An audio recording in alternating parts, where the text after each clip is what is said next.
تاریخ کے اوراق پلٹیں تو شاید ہی کوئی ایسا بادشاہ ملے جس نے اندرونی یا بیرونی سازشوں کا سامنا نہ کیا ہو۔ شہنشاہ بابر کی وفات کے بعد روایات کے مطابق تخت ظہیر الدین کے بیٹے ہمایوں کو ملنا تھا، لیکن بادشاہ باپ ہونے کے باوجود ہمایوں کی سلطنت کا سفر آسان نہیں تھا۔ دوستو، مغلیہ سلطنت کی تاریخ میں خوش آمدید۔ یہ مغلیہ سلطنت کی تاریخ کے سفر کی دوسری کڑی ہے جس میں دوسرے مغل بادشاہ نصیر الدین ہمایوں کا ذکر ہوگا۔ آج کی ویڈیو میں ہم آپ کو بتائیں گے کہ کامیاب شہنشاہ کے بیٹے نے کون سی غلطیاں کی جس نے اس کی مشکلات میں اضافہ کر دیا۔ باپ کی نصیحت ہمایوں کے کندھوں پر کیسے پڑی؟ شیر شاہ سوری نے دوستی کے نام پر ہمایوں کو کیسے گھٹنے ٹیکنے پر مجبور کر دیا؟ 9 ماہ کی عیاشی کا نتیجہ کیا نکلا؟ جیسا کہ ہم نے اس ویڈیو کے آغاز میں کہا تھا کہ بادشاہوں کو ہمیشہ سازشوں کا سامنا کرنا پڑتا ہے۔ دوسرا مغل شہنشاہ ہمایوں ایک ایسا بادشاہ تھا جس کے خلاف اس کے والد ظہیر الدین بابر کی آخری بیماری کے دوران سازشیں شروع ہو گئیں۔ جب وزیر اعظم نظام الدین خلیفہ نے سازش کی اور ہمایوں کی جگہ مہدی خواجہ کو تخت پر بٹھایا۔ مہدی خواجہ ہمایوں کے بہنوئی اور تجربہ کار جنرل تھے، لیکن بابر نے پہلے ہی مصاحبوں کو ہمایوں کو تخت نشین کرنے اور اس کے وفادار رہنے کی وصیت کی تھی۔ ہمایوں مارچ 1508 کابل میں پیدا ہوئے۔ ان کی والدہ کا نام ماہم بیگم تھا اور ان کے 3 دوسرے بھائی کامران، عسکری اور ہندالی تھے۔ نصیر الدین ہمایوں نے 20 سال کی عمر میں بدخشاں کے گورنر کی حیثیت سے پہلی کامیابی حاصل کی جب اس نے ابراہیم لودھی کے جنرل حامد خان کو شکست دی اور حصار فیروزہ کے محاصرے پر قبضہ کر لیا۔ ہمایوں نے اپنے والد ظہیر الدین بابر کی وصیت پر عمل کرتے ہوئے اپنی سلطنت اپنے بھائیوں میں تقسیم کر دی۔ اس نے کامران مرزا کو کابل اور قندھار، ہندالی کو میوات اور عسکری کو سنبھل جاگیر کے طور پر دیا۔ اب جب وہ بادشاہ تھا تو اس نے بدخشاں کا علاقہ اپنے چچا زاد بھائی سلیمان مرزا کو دے دیا، لیکن ہمایوں کے اس فیاضانہ اقدام کے باوجود بھائی خوش نہ ہوئے۔ نصیر الدین ہندوستان کا بادشاہ تو بن گیا مگر اس کی عمر کا نصف حصہ جلا وطنی اور صحراؤں میں گزرا۔ وہ علم فلکیات، ریاضی کا تو شائق تھا، لیکن سلطنت کے انتظامات سے بے بہرا ہونے اور اپنے بھائیوں کی غداری کے باعث اپنی سلطنت کھو بیٹھا، لیکن اس نے ہمت نہیں ہاری۔ وہ دوبارہ ہندوستان کے تخت پر بیٹھنے میں کامیاب رہا۔ ہمایوں کی عمر 17 سال تھی کہ وہ اپنے باپ بابر کو ملکی معاملات میں مشورے دینے لگا تھا۔ اس وقت بابر کو سب سے بڑا چیلنج پانی پت کی جنگ تھی جس میں اسے سلطان دہلی ابراہیم لودھی کا سامنا تھا۔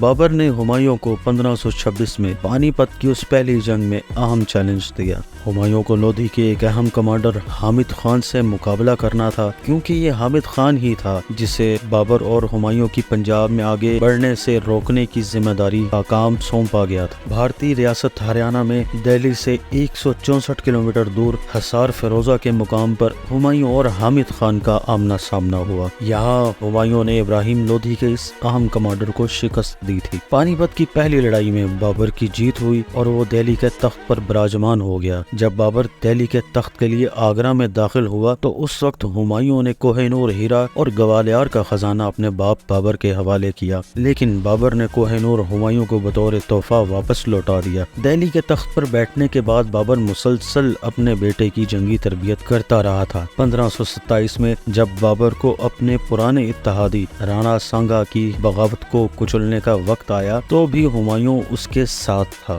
یہ جنگ کنواہا کی جنگ کہلاتی ہے جس میں بابر نے رانا سانگا کو شکست دی تھی۔ 1528 20 سال کی عمر میں ہمایوں کو بدخشاں کا گورنر مقرر کر دیا گیا۔ اس کی جنگی خدمات کے صلے میں بابر نے اسے حصار فیروزہ کی جاگیر دی۔ اس جاگیر کو تحفے میں دینے کا مطلب یہ ہوتا تھا کہ اب وہ بطور ولی عہد حکومتی معاملات میں اپنی رائے اور خدمات سر انجام دے سکتا ہے۔ دسمبر 1530 کو بابر بادشاہ نے آگرہ میں وفات پائی اور اس کے 3 دن بعد ہمایوں کی رسم تخت نشینی ادا کی گئی۔ وہ دوسرا مغل حکمران تھا جو دہلی کے تخت پر بیٹھا۔ اس موقع پر سونے سے بھری ہوئی کشتیاں لوگوں میں تقسیم کروائی گئیں۔ ہمایوں کے تخت نشین ہوتے ہی نظام سلطنت میں استحکام آنے لگا تو بغاوتوں کی صدائیں گونجنے لگیں، کہیں اس کے بھائی تو کہیں بابر کے فوج کے اعلیٰ افسران اس کے مخالف کھڑے ہو گئے۔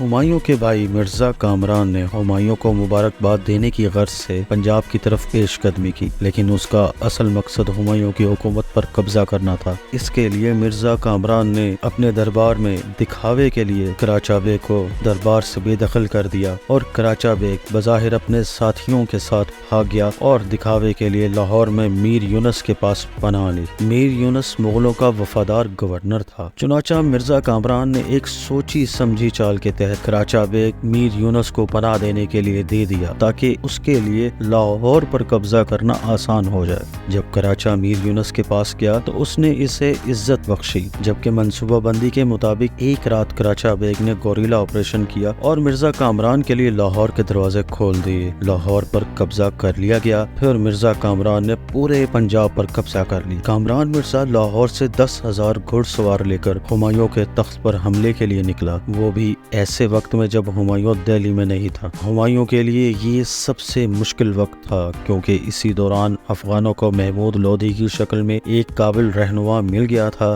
گجرات کے بہادر شاہ اور بنگال کے نصرت شاہ بھی تخت پر قبضہ کرنے کے خواب دیکھ رہے تھے، اور اسی طرح راجپوت دوبارہ ایک طاقت بن کر ابھر رہے تھے۔ صورتحال کو دیکھتے ہوئے ہمایوں نے فیصلہ کیا کہ راجپوتوں سے اتحاد کرنا ہی بہتر ہے۔ اس نے میواڑ کے حکمران رانا سانگا کے دربار میں دوستی کا معاہدہ بھیجا اور رانا سانگا کی بیوی کرتا دیوی کو راکھی بھیج کر اپنی بہن بنایا۔ رانا سانگا کا انتقال ہوا تو گجرات کے سلطان بہادر نے اپنے دوست سلطان مظفر کے ساتھ مل کر ریاست چتوڑ پر حملہ کیا۔ اس موقع پر رانی کرتا دیوی نے ہمایوں کو ایک خط لکھا جس میں اس نے اپنی بہن کی مدد کرنے کو کہا۔ ہمایوں جو اس وقت بنگال جا رہا تھا، اپنی بہن کے بلانے پر اس نے بنگال کی مہم کو ترک کر دیا اور راستے میں ہی میواڑ کی طرف روانہ ہو گیا۔ رانا بکرم جیت جو اس وقت میواڑ کا حکمران تھا، رانا سانگا کا بیٹا تھا اور محمود خلجی کے ساتھ جنگ میں مصروف تھا۔ میواڑ کی راجدھانی چتوڑ میں کوئی اہم جنرل نہیں تھا، اس لیے رانا بکرم جیت کی ملکہ رانی جواہر بائی نے فوج کی کمان سنبھالی۔ اسی حالت میں ہمایوں لشکر لے کر وہاں پہنچا۔ جب مظفر شاہ کو ہمایوں کی آمد کی خبر ملی تو وہ واپس گجرات بھاگ گیا۔ ہمایوں نے گجرات تعقب کیا اور فتح کر لیا۔ اسی دوران رانا بکرم جیت نے محمود خلجی کو شکست اور پھر چتوڑ پہنچ گئے۔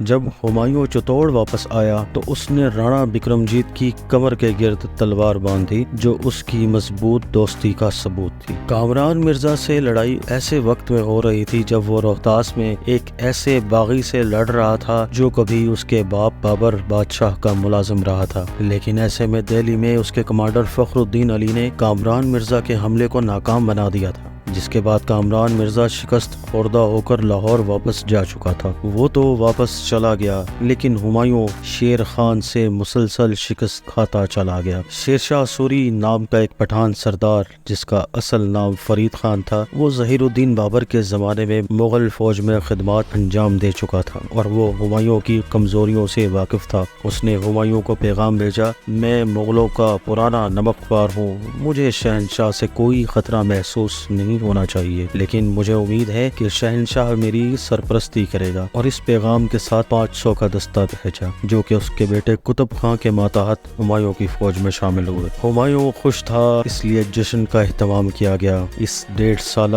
جشن میں دین پناہ کے نام سے ایک نیا شہر بھی بسایا گیا، لیکن اس 1.5 سال کے جشن نے بہت کچھ لیا۔ عیش و عشرت کے ڈوبنے کے نتیجے میں 1537 میں شیر شاہ سوری نے بنگال فتح کیا، لیکن اس کے بعد ہمایوں نے ہوش کے ناخن لیے اور شیر شاہ سوری کے بیٹے جلال خان کو شکست دے کر چنار اور غور پر قبضہ کر لیا۔ لیکن یہاں پھر جشن اور عیاشی کی وہی غلطی کی گئی۔ 9 ماہ تک دن رات رقص و سرور کی محفل سجائی گئی اور ریاست کو یکسر نظر انداز کر دیا گیا، جس کا فائدہ دوبارہ شیر شاہ سوری نے اٹھایا، جس نے ایک بار پھر بنارس پر حملہ کیا اور فوراً چنار، جونپور اور کنوج پر قبضہ کر لیا۔ دوسری طرف ہندوستان کا شہنشاہ ہمایوں بنگال میں فوجی طاقت کی شدید کمی کے باوجود لطف اندوز ہوتا رہا، اور ہمایوں کا بھائی مرزا ہندال، جسے ہمایوں نے بہار میں رہنے کا حکم دیا تھا، بہار چھوڑ کر آگرہ میں ہمایوں کی سلطنت میں جا کر اپنی بادشاہت کا اعلان کر دیا۔ جب یہ خبر ہمایوں تک پہنچی تو ہمایوں بنگال سے واپس آیا، لیکن اس سے پہلے کہ وہ اپنے بھائی تک پہنچ پاتا، شیر شاہ سوری اپنی فوج کو راستے میں لے آیا۔ ہمایوں اور شیر شاہ سوری کی فوجیں